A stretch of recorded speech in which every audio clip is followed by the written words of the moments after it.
everybody, my name is Anna Ohana, two names I have, Jewish and Ukrainian, and I arrived from the University of Sheffield, United Kingdom, it's not the USA, and originally I'm from Ukraine. And a couple of words probably about myself that you would be familiar with me. I am a researcher of the Holocaust studies and also Roma annihilation during the Second World War. I'm doing this research already about 15 years.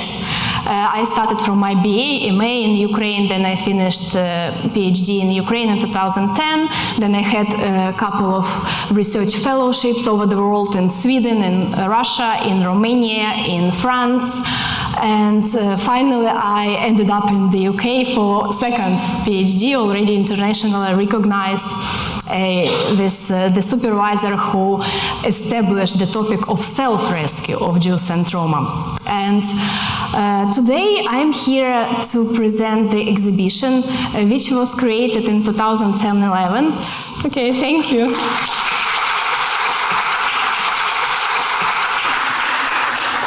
So, I would start with introduction of the exhibition, which you probably already have seen in the hall, or you will see it later. And first, before to introduce the exhibition, you see the map. This is the map of Ukraine, because I'm not sure how you are familiar with Eastern Europe. I know from my students in the UK, they don't know almost anything about Eastern Europe, and particularly former Soviet Union. So that's why I have this Google map. It's contemporary, of course, and that you would imagine how big was the USSR. I know that most of you know, sorry for this, but still I would like to show that all this Russian territory, Uzbekistan, further there, sorry, and also the Baltic states, Estonia, Latvia, Lithuania, part of Poland, Belarus, Ukraine, Moldova, everything, Georgia, Armenia, Azerbaijan. So like half of the world was Russia. Russian Empire in the first, and then, sorry, not Russian Empire, of course, and then the Soviet Union. So, what I would like to introduce, it's only one part, it's Ukraine, or if to be precise, the Ukrainian SSR, Ukrainian Republic, Socialist Republic, which was occupied by the German Nazis. Again, about terminology, you know, my supervisor from Germany told me, it's wrong to say Nazis, you have to say only Germans, because they were Germans. But on the other hand, not all Germans were Nazis. And I'm confused a little bit, so I will use both Nazis and Germans, and you will know that this is about the occupation. So, a couple of words about the exhibition. The idea of this exhibition came not from me. It was my colleague who received MA in anthropology, cultural anthropology in Warsaw, a Polish guy, who contacted me and said, I have an idea. Let's create something about Jews and Roma and their memory. I was thinking, okay, I already was quite familiar with Jewish traditions, with Jewish history, with the Holocaust. I didn't hear anything about Roma. And again, I will talk later. Terminology, Roma, Gypsies, it's also quite confusing. So, and then I thought memory. Okay, I know the history, but what is memory? What is the difference? And I agreed for this project. Then two other people joined us. Zola, so the name of the Polish guy, Józef Markiewicz, and then two other people, Zola Kondor, she is activist of Roma or Gypsies in Ukraine, and my brother Georgi Abakunov, who for that time received a main history as well. It was his first attempt to make interviews. Our project was supported by the program Path of Remembrance, which was conducted by Geschichtswerkstatt Europa and realized by Institute for Applied History with cooperation of European University Viadrina and financial support of Foundation Erinnerung, Verantwortung und Zukunft, or in English, Remembrance, Responsibility and Future. It's a German fund, and they supported our project, so money came from Germany for the research of German occupation. But we decided not to focus on German occupation. We decided to focus on another part of occupied Ukraine, which is called Transnistria, and which was under the Romanian occupation. So what is Transnistria? Transnistria was an administrative region which was created during the Second World War according to a German-Romanian treaty signed in 1941. Precisely it was late July, and then verification came in late August. With this agreement, the control of Transnistria granted to the Nazi-allied Romania. And why this territory is different? It was not usual occupation. To this territory, hundreds of the Jews and the Roma were deported from Romania and from also inside of Ukraine. Mostly the deportees arrived from Bessarabia and northern Bukovina. If you will look again at the Google map, so I will show you that this part, do you see? Yeah. This part is northern Bukovina, and this part is Bessarabia. Do you see now? It's partially Moldova, partially Ukraine. For that time, it was also partially the Soviet Union, like Odessa part, but most of the parts were under Romania. And then after the treaty was signed, all this territory became Romanian part under the jurisdiction of Romania.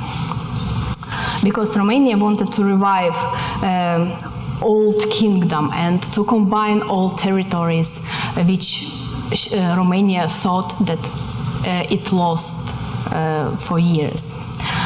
Okay, this is the map, because it's very important to understand. Ukraine is also a unique place, because Ukraine was divided into 5 different zones during the occupation.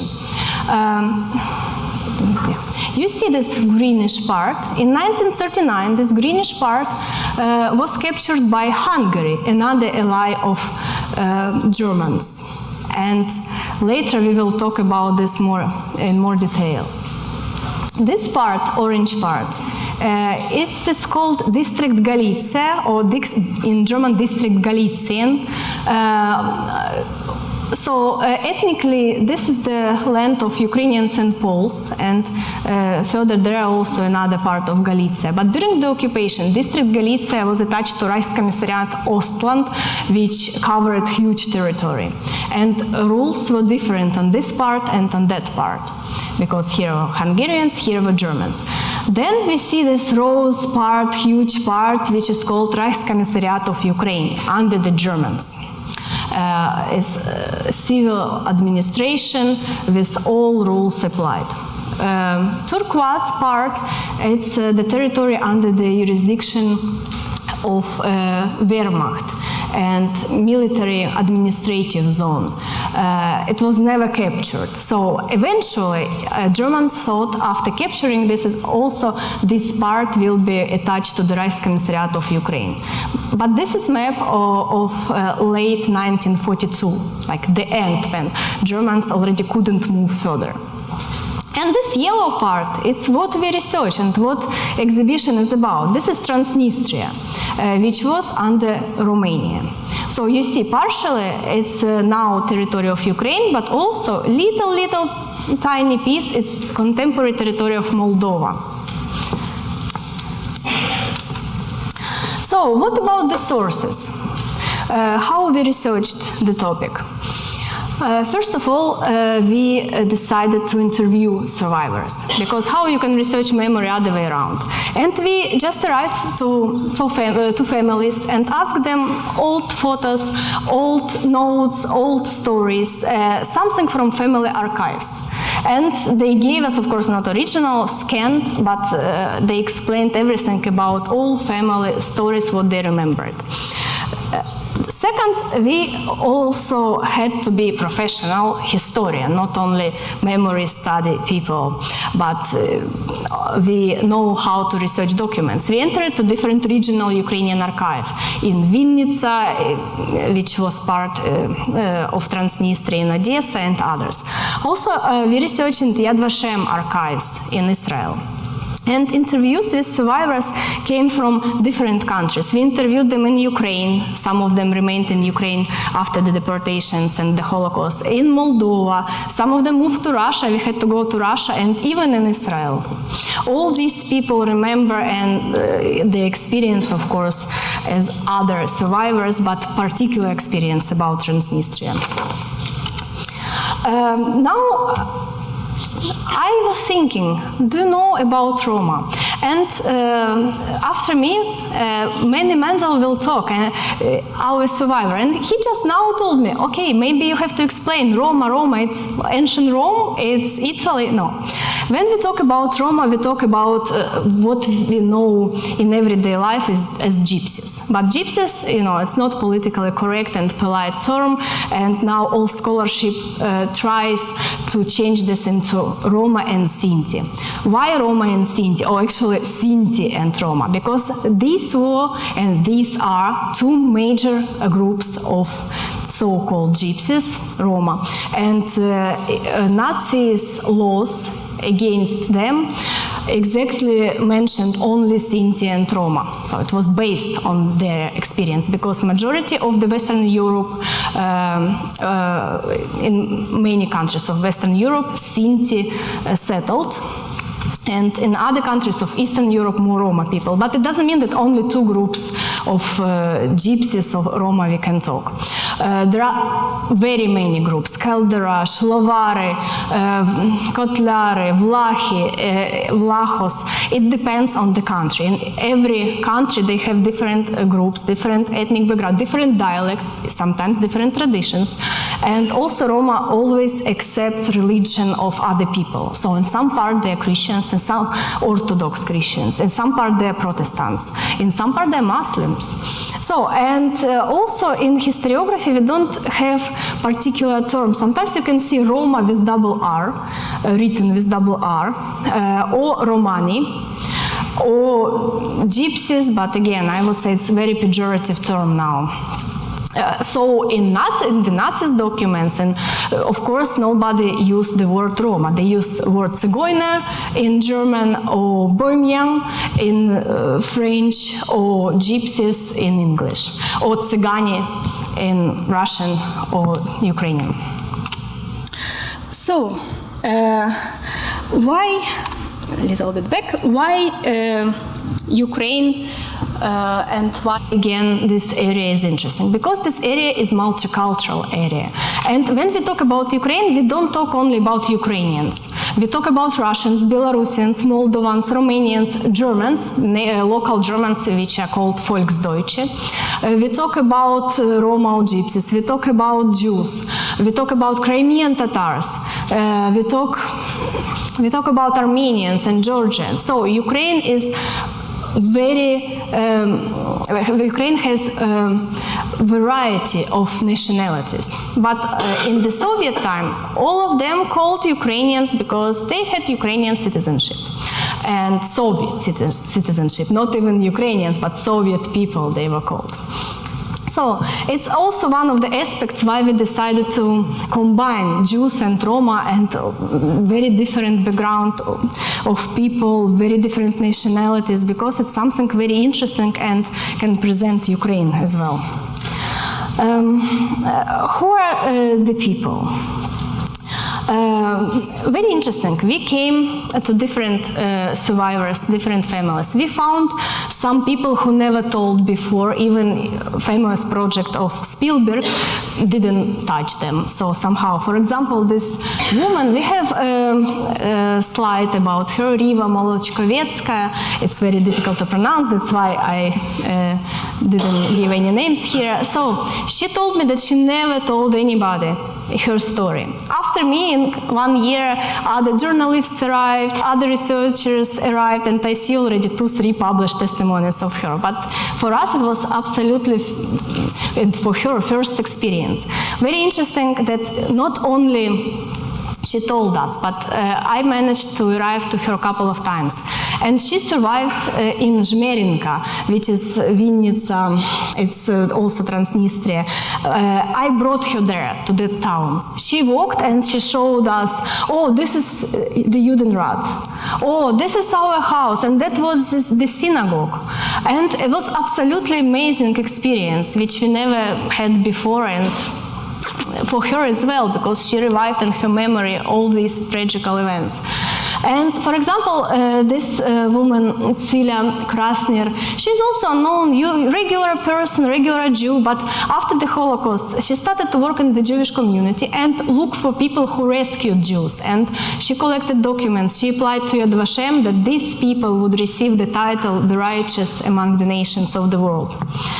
But also, we found other people who became quite famous in Russian-speaking communities. For example, this is Sergei Sushon, who became the head of community in Israel, a Jewish community of Hadera, and the president of the community of Jewish prisoners of the war. And here, his brother, he is here, his mother and his brother, he published a book about scholarly research about Transnistria, which is called Transnistria is a Hell. And I don't know if this book is published in English, I didn't see, but in Russian, many people based their first research in post-Soviet countries. Many people based their own research on that books. And this is Sergei Sushon with the woman who rescued them, or entire family. So she received title the righteous among the nations. Another example of a person who also became the researcher, Semyon Dodik, from, again, Vinnytsia region. I found him in Moscow. I couldn't interview him. I had to go to Israel. And then suddenly, when I had an interview with Sergei Sushon, Semyon called me and said, oh, I'm here in Tel Aviv. I said, okay, how much time I have to go from Hadera to Tel Aviv? Okay, fine. So I also interviewed him. Then we became so good friends. When I lived in Moscow, all the time we met, and unfortunately he died, he passed away recently. So he started to research his region, and he published a book about his own experience and also everyday life of the ghetto. What we can really learn from the exhibition? Which questions we asked? We didn't ask many questions. We asked, tell us please about your family. And then the narration came out. But as a researcher, I can classify all information into different blocks. One of the blocks is pre-war family history. A lot of histories about religious Jews and non-religious, assimilated, half assimilated, about Roma as well. Actually, we found much less Roma than the Jews. Okay, the roots of deportations and killing sites. We learned that deportations, who were deported? First, people from Romania, Jews and Roma. Second, from Moldova, and also inside of Ukraine, Romanians just moved people that they would die. So it's another approach for genocide, not killing immediately by shooting, but to make people exhausted. Everyday life in labor camps and ghettos. A lot of stories about this. Also denunciation by local Ukrainian collaborators. Of course, there were many people. Again, when I say Ukrainians, I don't mean only Ukrainians, but others, Poles, Volksdeutsche, and many others, who just denounced for pleasure, or for money, or for a bottle of vodka. But another thing, every story contains such history about denunciation, collaboration, about cruelty of local population. But also every story has another topic, help and rescue by Ukrainians again. And again, when I say Ukrainians, I mean all range of nationalities. So no one could survive in the occupied Ukraine without helping from local people. And of course, we learned a lot of ways of survival and also self-rescue, because we talk about the Jewish and Roma experience not only about rescuing them by non-Jews or non-Roma. We talk about self-rescue. They tried to escape, they tried to hide, they tried to build hiding places, which they called secrets. They tried to go to partisans, like, for example, Semyon Dodik. In 1943, he went to partisan detachment. He wanted to fight against. And what it was, self-rescue or resistance? Probably on the first place, it was self-rescue because it was easier to survive in the partisan detachment. On the other hand, of course, it was the resistance. And it's another controversial question which we learned. And many others. Also note here, for example, here you can see two Gypsy Roma women. This is very rare. In Ukraine you have almost all Roma, almost no Sinti. Sinti just couple of families, but this is very rare case of Sinti woman in Ukraine. Her descendants came from Germany, and she looked exactly like Ukrainian or Russian, and nobody touched her just because of her appearance. And this woman, it's a Roma woman from another area, and he had horrible story about her survival, and whole family died. But unfortunately, we couldn't also fill our exhibition with all stories. We had to be selective. And what you see is just 1/4 of what we had, really. Another Roma woman from Odessa. Very interesting way of survival. Own community saved themselves. They bribed Romanians. With Germans, it was almost impossible to do. And it's like a very good example of self-help. And this woman, Jewish woman from Nikolaev area, she survived thanks to her Bulgarian relatives, and thanks also to Italian soldiers whom her family hosted, Italian soldiers, allies of Germans, but they fed the family. So I just give you hints what to search, what to look outside. I cannot talk, of course, about every story. But I would like to finish first part of my talk by switching topic, and we already started to talk about different allies of German troops. And in Ukraine, we had three major, I cannot say even collaborators, they were by law allies, by signing agreements. Italians, who came also with Germans to military administrative zone. Just return to the map.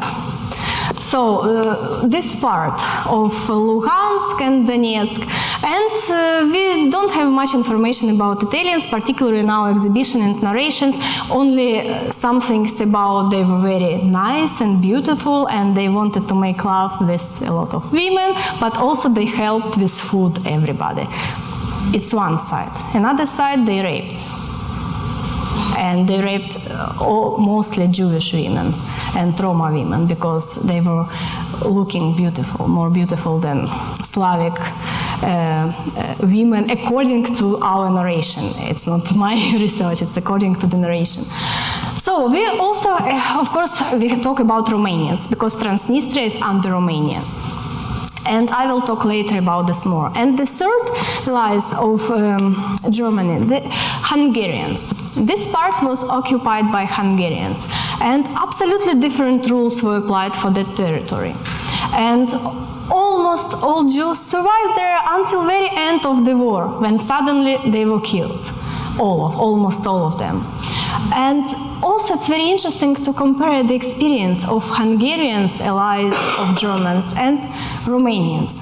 And we have very unique opportunity now to hear from our guest who survived in Hungarian territory. His father was born in Berehovo, what is now Ukraine, and if I go to our Google map, I will show you.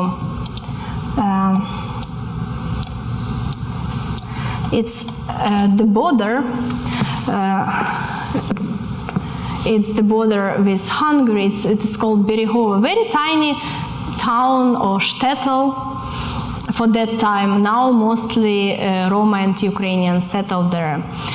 So his father was born there, but experienced the Holocaust in Hungary. And his name is Manny Mandel. And it's very interesting how the person who survived the Holocaust, Manny was 5, 6 and older by the time of the occupation. By the time of deportation, Manny was almost 9 years old. Exactly 9 years old. So, of course, he remembers everything. And this is the unique experience, how baby who survived became a very famous psychotherapist, how this person achieved a lot in the life, and just because of the chance to survive. And I would like to invite you, please, come here.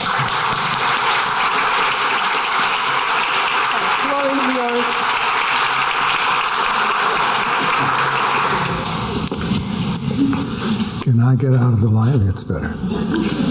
Good morning, good afternoon, whatever this is. Since we heard about all these countries, I need to tell you I'm a foreigner as well. I'm from Silver Spring. But before I was from Silver Spring, I was from other places as well. It's confusing to look at the map. Hannah mentioned my father is from Berehovo, which is over there in the middle. Typically, that city and many of the others had at least 3 names. One Hungarian, one Romanian, and one whatever, Russian or German. This is Beregszás in Hungarian. But the point I'm making is that it's difficult to identify where one is from, because one is from many places. My father was born actually in a little village very near Berehovo, Beregszás, by the name of Cseppe. He was born in 1904. This is just a sidelight.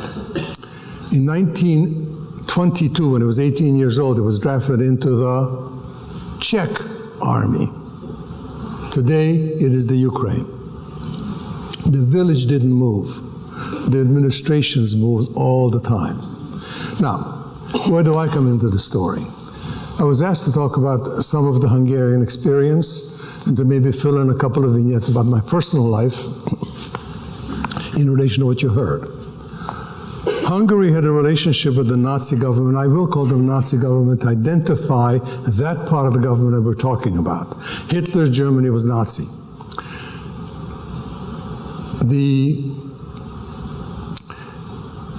Nazi government had a relationship with Hungary unlike any other except for Italy. And that was what? They were, begins with an A? Allies. Thank you very much. It's very important to know that. Hungarian anti-Semitic laws, the so-called numerus clausus, began in 1924. They were not put into any kind of use until the late 30s. So Hungary has a long Nazi tradition in a non-Nazi government and not occupied by the Nazis at all. It's important. I never saw a German soldier or a Nazi official until I was deported in 1944. Now you have to get a sense of time. 44 is when I left, and I'll talk about that in a moment. When I left Hungary, the war ends in 45. So from 40 to 41, 2, 3, and 4, there were elements of the Holocaust that affected me indirectly, but none of them affected me directly. The impact on my young life of 5, 6, 7, and 8 years of age was much more about the war itself. Example, from 1941 on, Budapest was being bombed. Not devastatingly like in Warsaw or in Hamburg. It was not that much of a military base, but it was being bombed. From one side by the Allies, the Western Allies, from the other side by the Russians, because it was enemy territory. And when you went to the shelter, once, twice, sometimes 3 times a night, you came up from the shelter and didn't know if the bombs that fell that you heard may have fallen in the building right next door to you where a couple of the kids that you went to school with had been living. That was a very frightening experience for anybody, including a child, but it was not Holocaust related. Well, it was, and indirectly. The Holocaust related issues in Hungary had to do with the fact that Hungary was being ruled by a regency heavily influenced by the Hungarian Nazi Party. The Hungarian Nazi Party had a symbol not of the swastika, but of crossed arrows. They were called the nyilas, the arrow cross. That was their particular symbol. And if you never heard of them, I'm not surprised. But they ruled the country in many ways, at least politically. The regency was, since the First World War, the regent was an admiral. And you're going to ask, how in heaven's name can you have an admiral as a ruler in a landlocked country? But there'd been a war before. Well, it's not on this map. If you're familiar with the map of a little bit lower Europe, there's a piece of area between now Italy and then Yugoslavia, the Adriatic Sea. He had his naval battles in that part, and that's where he earned the spurs as an admiral. He was the regent of Hungary. Not a Nazi, at least not an official Nazi. They were allied, however, with the Nazis in Germany until 1944. Now, the symbols of the Holocaust in Hungary were much more evident to adults, because as they began to enforce the so-called numerus clausus, which means numeric clauses, it was a limitation of who could do what in what place.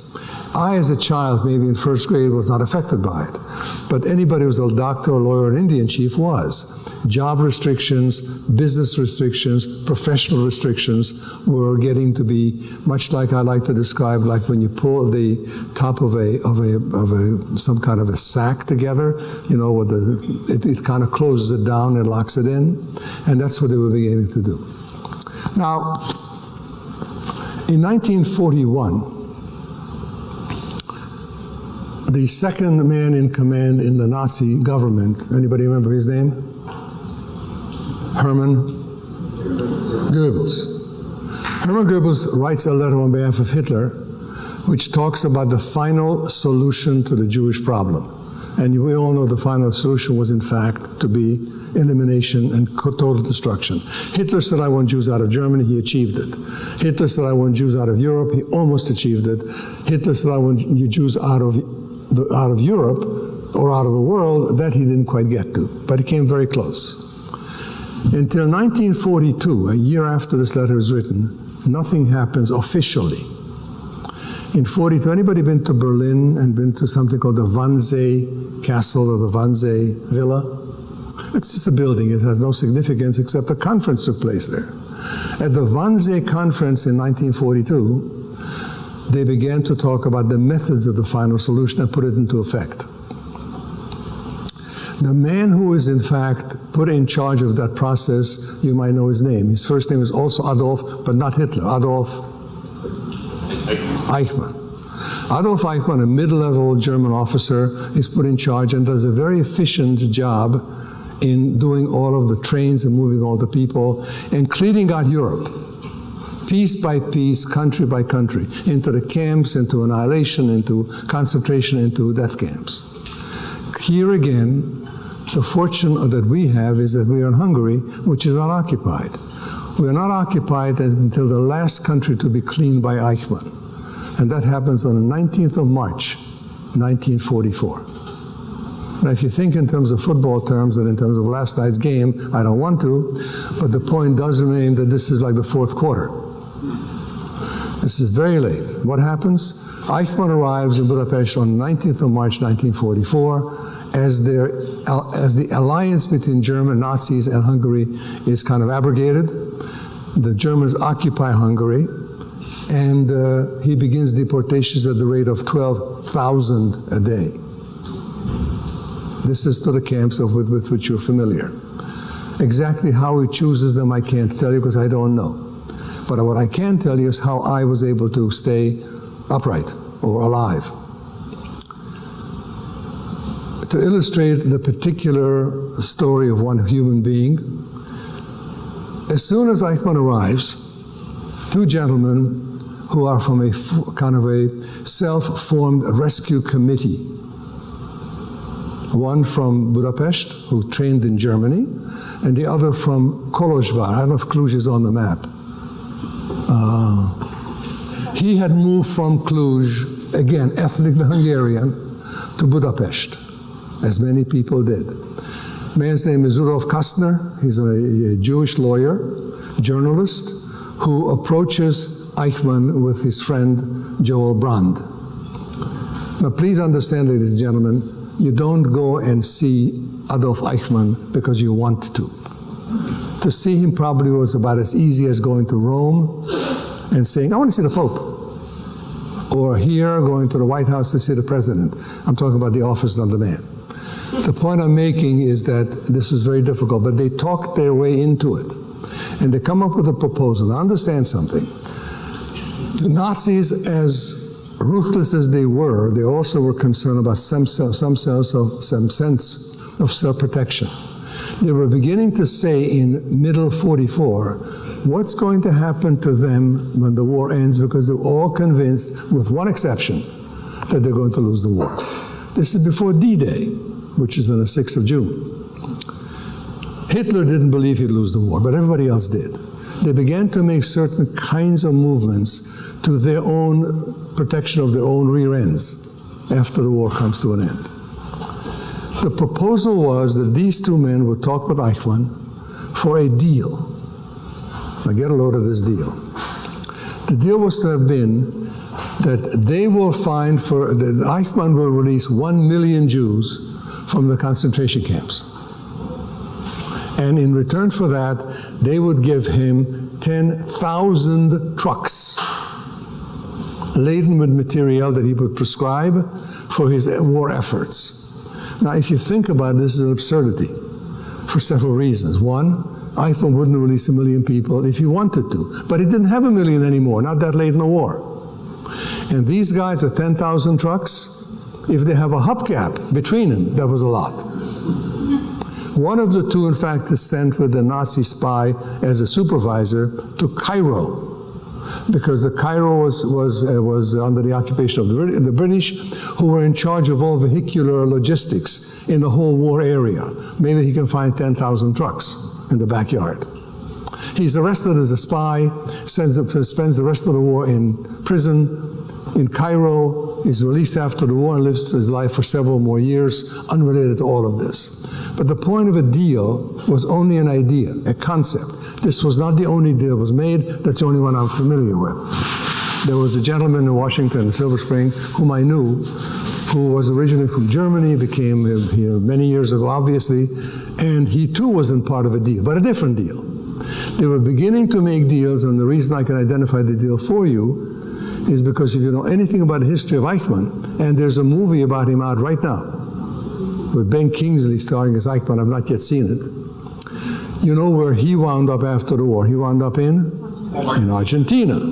And I can absolutely assure you that he did not wind up in Argentina to become the local shoe salesman.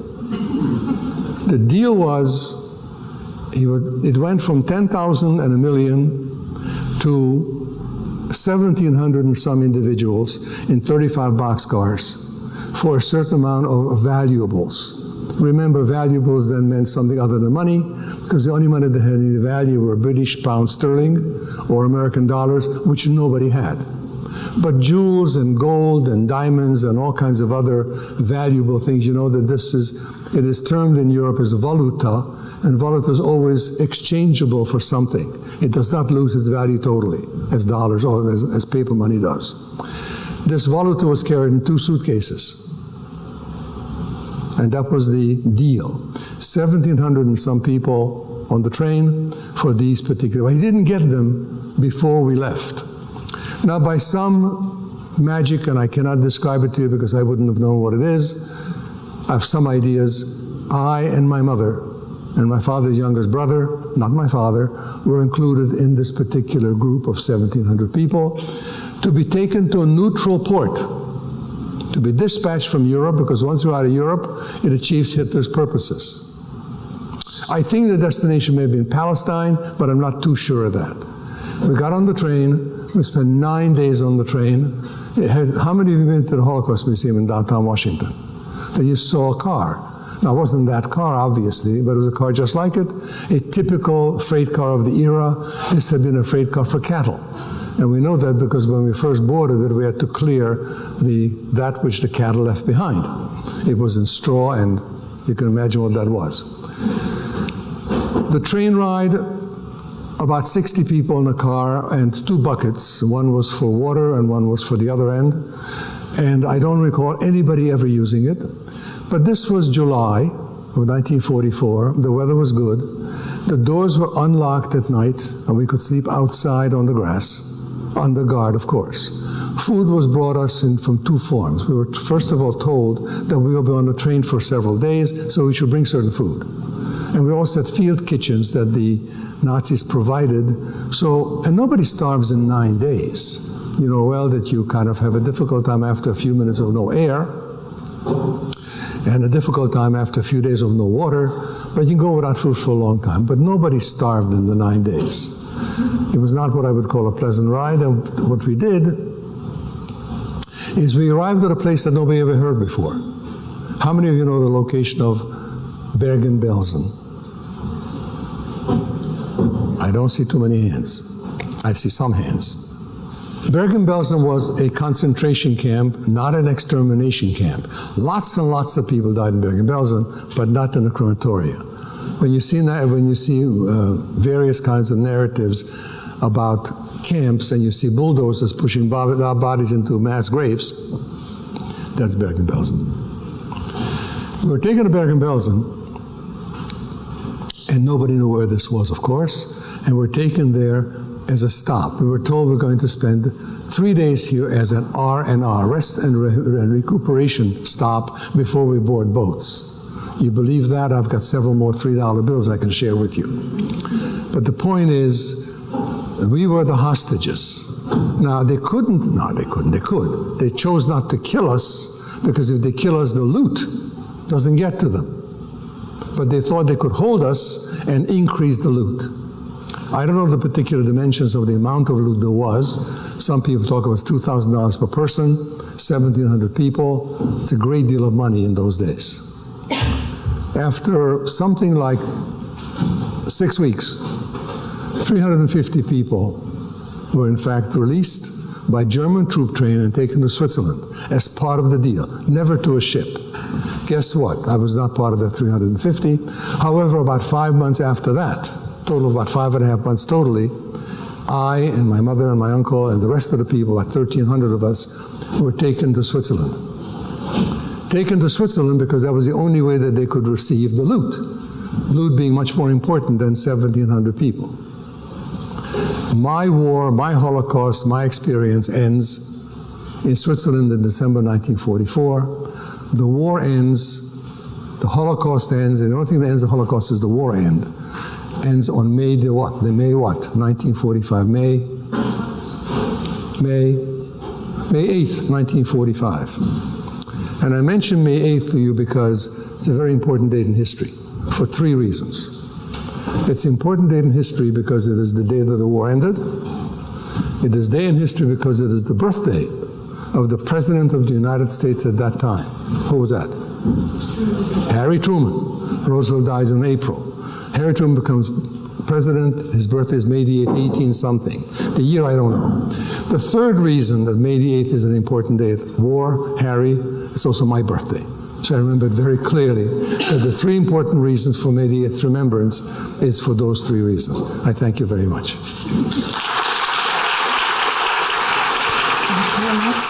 Okay? Yes, yeah, everything is so good. Many will stay maybe 5-10 minutes after we will finish. Sure. Okay, thank you very much for this. Yeah. Thank you, Professor. Good luck.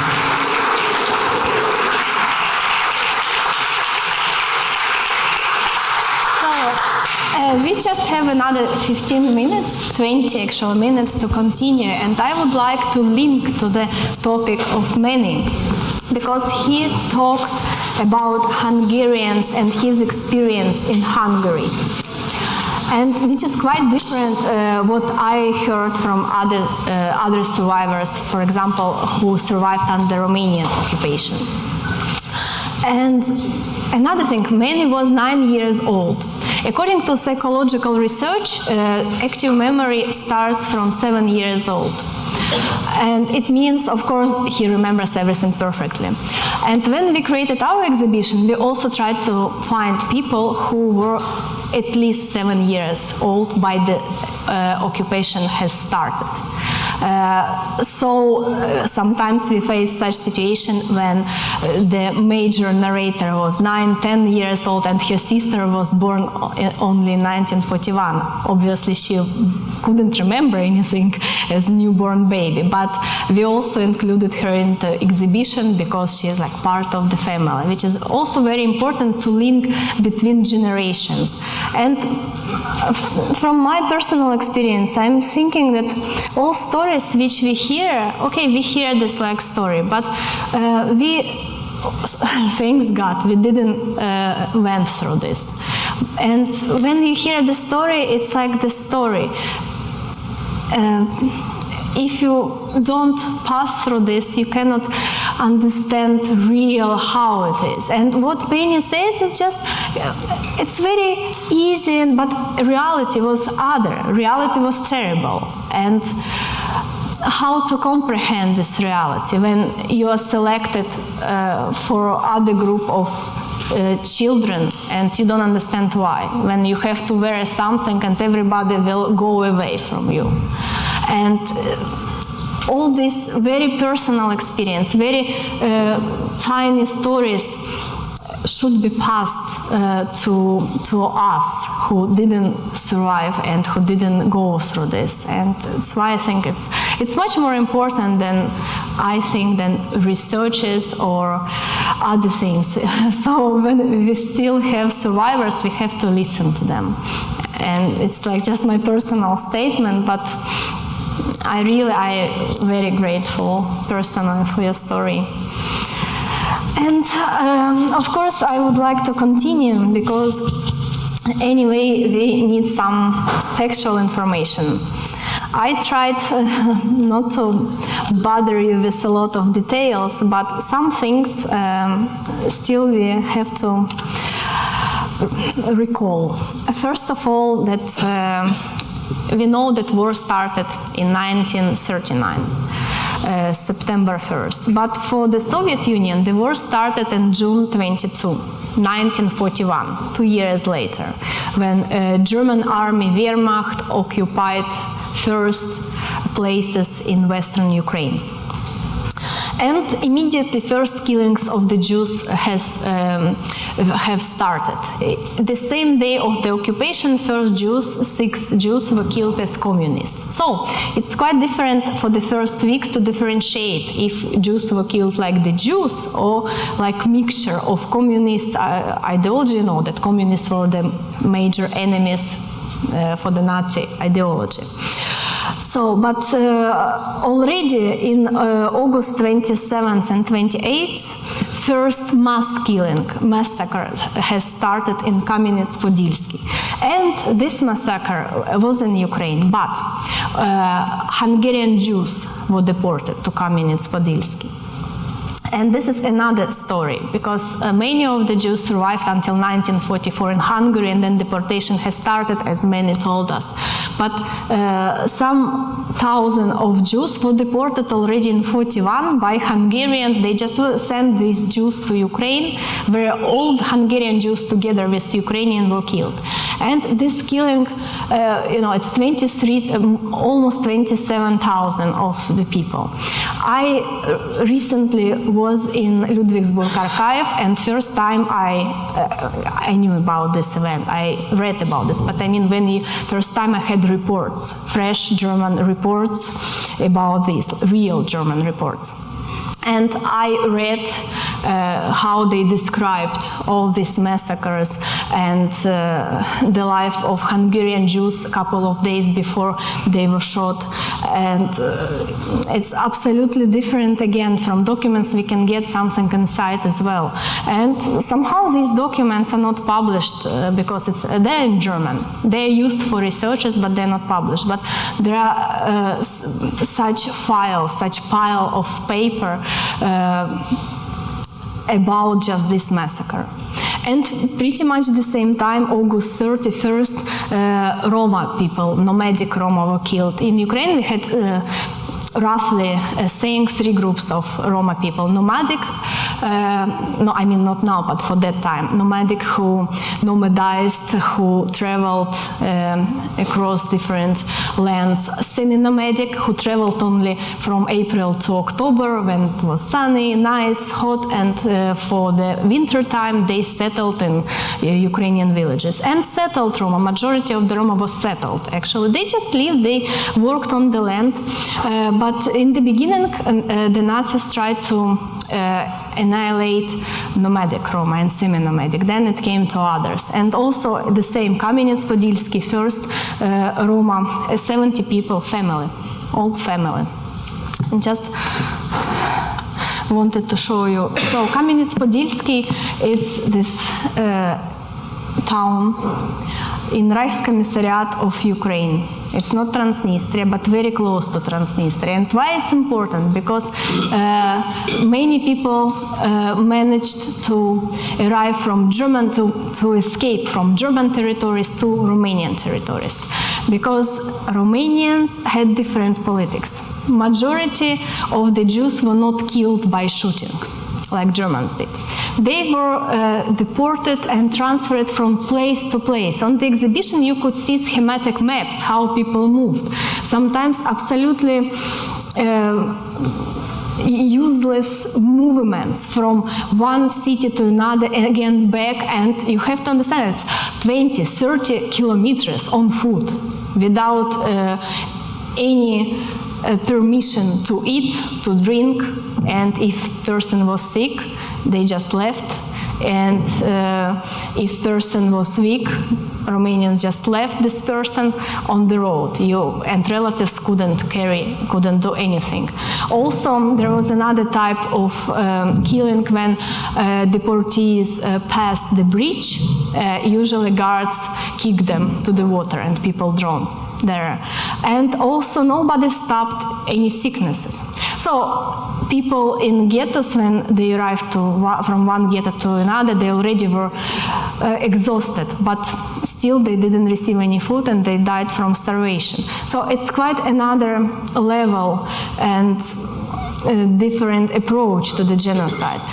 Many Transnistrian Jews told me that we are lucky that we were on Romanian side because we could escape, we could bribe, we could work still illegally, but somehow Romanians were, politics of Romanians was milder than German. In one sense, yes. And other people told me that it's better if he would be killed in the beginning, because all these kilometers everywhere and in all conditions, under all conditions, in winter, under strong wind, snow. And this is actually Kamenets-Podilsky, how it looks. And how it looked then, nothing has changed. The same river, the same forest, the same castle. And near the forest, people were shot. And another big massacre, which maybe, you know, it's more famous, Babi Yar, happened in September 2930, when, according to the German reports, almost 34,000 of Jews were killed in 2 days. Reality was about 100,000 people, and not during 3 days, but during 3-4 weeks, and then in 1942-43, still people were shot there. Not only Jews, also prisoners of the war. Russian prisoners of the war, I mean Russian Soviet, I mean not only Russian by nationality, but also Ukrainian, Belarusian, but they were called in German reports Russian. And also some Orthodox priests, and also some Ukrainian nationalists, and some Roma people, and of course majority of the killed people were Jews. Now Babi Yar is the place of the site of memory in Ukraine, one of the most famous, and not only in Ukraine but also in Eastern Europe. And Babi Yar is near in Kyiv, in the capital of Ukraine, which was also Reichskommissariat of Ukraine. This is archival photo how it looked. Just the land, earth, and then people were found there. Nothing special, no camps, just plain earth and bodies. And now we have there a couple of monuments, Soviet and different sort of monuments, and this one for Jewish people, this one for Roma people. Actually, for Roma people, just a couple of years ago, it was this monument was brought from Kamenets-Podilsky, where the monument was before. And also, it's interesting that how many things we know about the Jews and what we know really about the Roma. And what we know about contemporary events, what's going on now in Myanmar or with Yazidis, how much we know about this. So I just want again to link to Manny's speech, how he said it's very important that we would know to pass the story, because if you don't know, we don't care.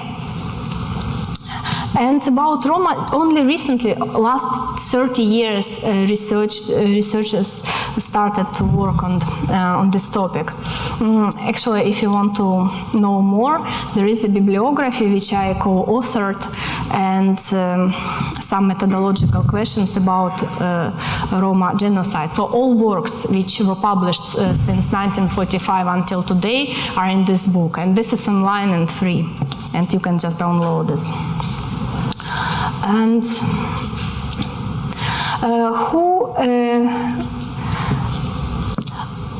who were the people, I can call them people, who killed others? And I mean, who were these?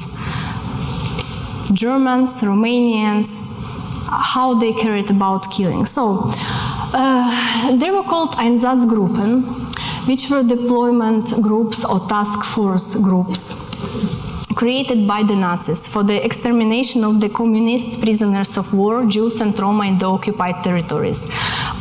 They were created in September 1938, acting with Hitler troops in the east only. So there were only 4 groups, A, B, C, D. A was responsible for the Baltic states, B for Poland, and again, if you return to the map, for western part of Ukraine, this part, Galicia and some part of Volhynia, and Einsatzgruppe C worked only in Ukraine, all these territories, and D as well on the south. So what it means, 4 groups, how many people? Each group consisted of from 800 to 1,200 people.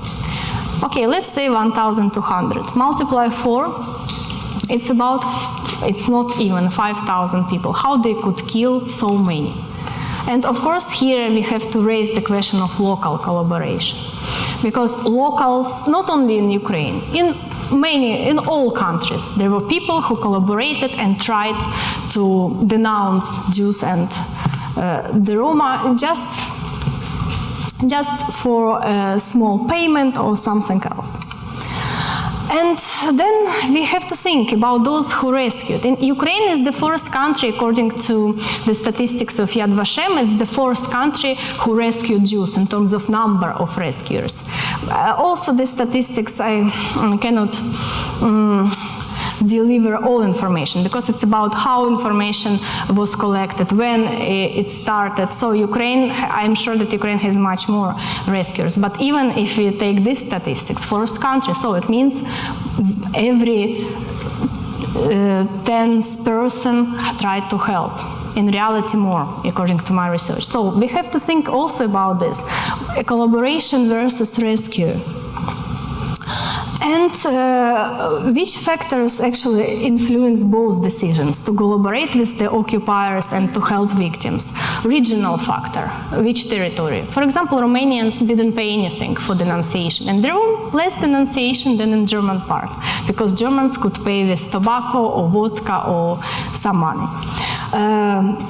Also, in Romania, if you helped somebody, you probably wouldn't be shot, just fined, in most cases. In German-occupied territories, you would be shot with family. And we go to another factor, punishment for help or awarding for collaboration. Of course, material state. Some people wanted to gain some money and establish themselves in terms of material situation and status, and they collaborated. Other people, they helped for money as well. They not only we talk about help for like altruistic help. No, it was just also help for money. And another thing, it's emotional state. If you see stranger, probably you would help with some minor things like food or drinks, but if you know that this is your relative or friend whom you love, probably you wouldn't denounce this person or you would help even. So emotional state is very important as well, and familiarity with the victims.